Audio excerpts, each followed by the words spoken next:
نبی پاک صلی اللہ علیہ وسلم جس مقصد کے تحت تشریف لائے، اللہ نے انہیں بھیجا، وہ مقصد حضور علیہ الصلوۃ والسلام کی طرف سے پورا ہو گیا۔ کیوں؟ اللہ تعالیٰ کے دین کا پیغام نبی پاک صلی اللہ علیہ وسلم نے جتنی اللہ کی مرضی تھی کہ اتنی مدت میں دینا ہے، اس مدت میں حضور نے پیغام دے دیا۔ سرکار علیہ الصلوۃ والسلام پھر دنیا سے تشریف لے گئے۔ کیوں؟ وہ اس لیے کہ اللہ تبارک و تعالیٰ نے ارشاد فرمایا کل نفس ذائقۃ الموت، ہر روح کو موت کا مزہ چکھنا ہے۔ اس بات کو اگر سمجھ لیں گے تو پرابلم ہی سالو ہو جائے گا۔ Every soul has to taste it, ہر روح کو موت کا مزہ چکھنا ہے۔ چکھنے کے لیے روح کا باقی رہنا ضروری ہے۔ ظاہر موت کا مزہ روح چکھے گی تو چکھنے کے لیے باقی رہنا ضروری ہے۔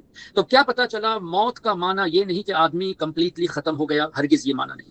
موت کا معنی یہ ہے روح کا جسم سے جدا ہونا، separation of the soul from the body. اور سول ہی ایسی چیز ہے، روح ایسی چیز ہے جو موت کو چکھتی ہے، ٹیسٹ کرتی ہے۔ تو ٹیسٹ کرنے کے لیے زندہ ہونا یہ ضروری ہے۔ ورنہ اگر میں یہ کہوں کہ مولانا یوسف صاحب، ایک مثال کے طور پہ آپ ایک چائے نوش فرما لیجئے اور مجھے بتائیے یہ چائے کیسے بنی ہے، وہ منہ میں رکھتے ہی انتقال اگر ہو جائے کسی کا بھی، ایک مثال کے طور پہ، تو ٹیسٹ تو بتا نہیں سکیں گے۔ ٹیسٹ بتانے کے لیے زندہ رہنا ضروری ہے۔ تو اسی طرح موت کا مزہ چکھ رہی ہے روح، تو روح باقی رہتی ہے۔ کیوں باقی رہتی ہے؟ یہ بھی قرآن کریم سے ہے۔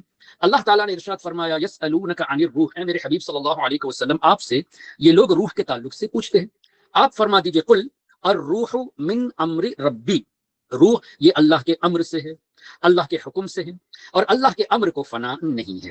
اللہ تعالیٰ کی صفات کو فنا نہیں ہے، اللہ کے امر کو فنا نہیں ہے۔ اس کی تفسیر میں علماء فرماتے ہیں، اور باقاعدہ امام جلال الدین سیوطی شافعی رحمۃ اللہ علیہ نے اور بھی دیگر بزرگوں نے اس کی وضاحت فرمائی ہے۔ 8 چیزیں ایسی ہیں جس کو اللہ تعالیٰ نے بنایا ہے لیکن فنا نہیں ہے، جیسے جنت فنا نہیں ہے، روح فنا نہیں ہے، اس طرح کی 8 چیزوں کو گنایا ہے۔ تو روح ایسی چیز ہے جس کو فنا نہیں ہے، اللہ تبارک و تعالیٰ کے یہ حکم سے ہے۔ تو اب موت کا مزہ بھی ہم نے سمجھ لیا، separation of the soul from the body.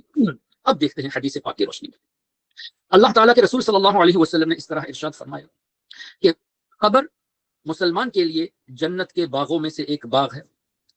کسی شخص کے لیے یا تو قبر جنت کے باغوں میں سے باغ ہوگا، garden from the gardens of جنت، یا پھر جہنم کے گھڑے میں سے ایک گھڑا ہوگا۔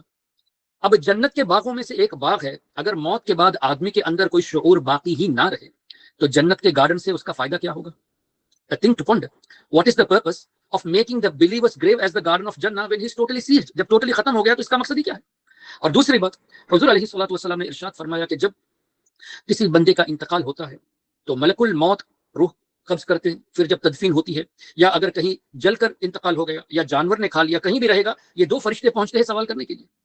اب اس پر بھی ایک بات، موت کا مزہ چکھنے کے لیے روح کا ہونا ضروری، اور روح قبض کرنے والے حضرت اسرائیل علیہ الصلوۃ والسلام، اور ایک ریسرچ کے مطابق 1 سیکنڈ میں ایک موت ہوتی ہے۔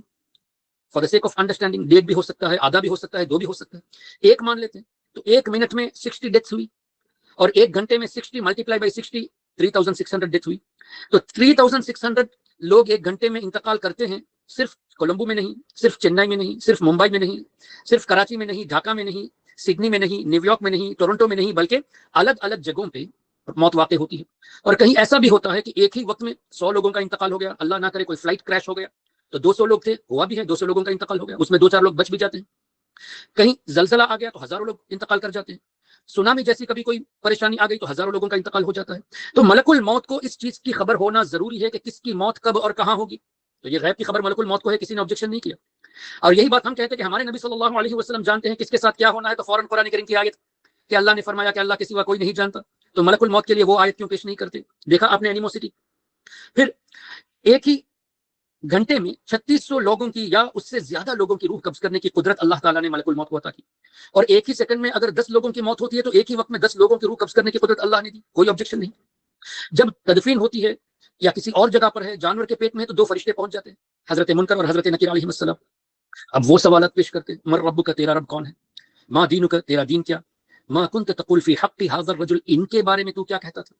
اب اس پر انشاءاللہ الگ سے گفتگو کرنے کی کوشش کریں گے۔ یہاں کہنے کا مطلب یہ ہے کہ موت کے بعد ایک شخص سن ہی نہیں سکتا، شعور ہی نہیں ہے، تو مر ربو کا پوچھنے کا مقصد کیا ہے؟ جب سن نہیں سکتا تو why the question that who is your Lord؟ یہ سوال ہی کیوں کہ تیرا دین کیا ہے، یہ بھی سوال کیوں کہ ان کے بارے میں تو کیا کہتا تھا، حضور علیہ الصلوۃ والسلام کی طرف اشارہ کرتے ہوئے۔ اللہ اکبر۔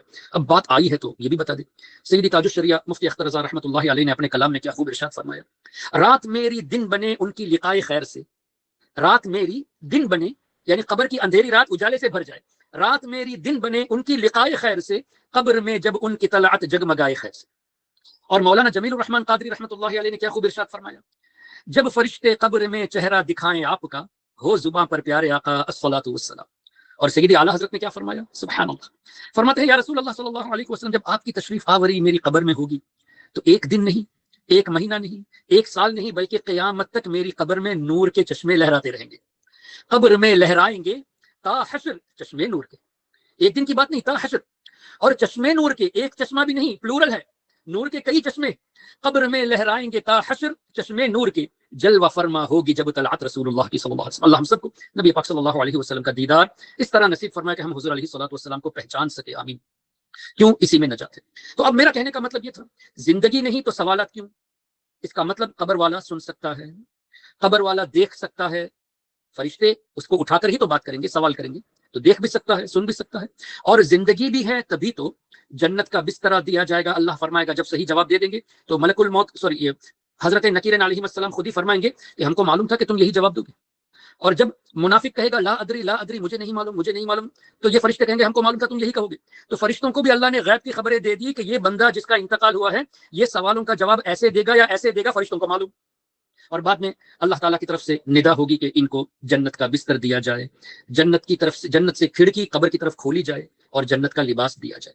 اگین اے کوشچن، ایک آدمی مردہ ہے، سب کچھ ختم ہو گیا، تو جنت کا لباس کیا مقصد، جنت کا میٹرس بستر کیا مقصد، اور جنت سے ہوا آنے کے لیے، پانے کے لیے کھڑکی کا کھولنا کیا مقصد؟ So it's very easy to understand that is a life. روح اگر زندہ نہ ہو تو یہ کمفرٹ اس بندے کو قبر میں کیسے ملے گی؟ اور یہ بھی حدیث کی روشنی میں ہے کہ اللہ تعالیٰ کا یہ فرشتہ ملک الموت علیہ السلام جب روح قبض کر لیتے ہیں، پھر اللہ تعالیٰ کے حکم سے قبر میں اس کی روح لوٹا دی جاتی ہے، اس کے بعد فرشتے سوال کرتے ہیں۔ اچھا ٹھیک ہے، اب نبی پاک صلی اللہ تعالیٰ علیہ وسلم کے اس فرامین کی روشنی میں کہ جنت کے باغوں میں سے ایک باغ یا جہنم کے گھروں میں سے ایک گھر، اس سے یہ پتا چلا کہ وہ بھی ایک زندگی ہے۔